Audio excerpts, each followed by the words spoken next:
करतोयस गड्या? तिकडे कुणाची तरी धोक्यात आहे आणि तू या काचेच्या दृश्यात काका ते दोघ जण आहेत पण पोलिसांना फोन करत ना. पोलीस पोलीस येईपर्यंत त्या माऊलीचं काय होईल याचा विचार केला आहेस?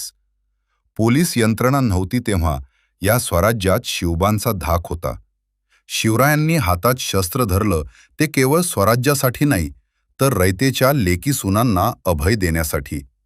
ज्या हातांनी तलवारी गाजवल्या त्या हातांनी कधी परस्त्रीच्या पदराला पण हात नाही लावला, आणि कुणी लावला तर तो हात पुन्हा धलावर उरला नाही. आता पोलिसांची वाट कसली बघतोयस?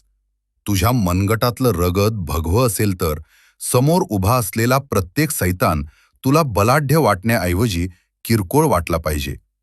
जा, इतिहास वाचून विसरण्यासाठी नसतो, तर तो स्वतःच्या वागण्यातून जिवंत ठेवायचा असतो.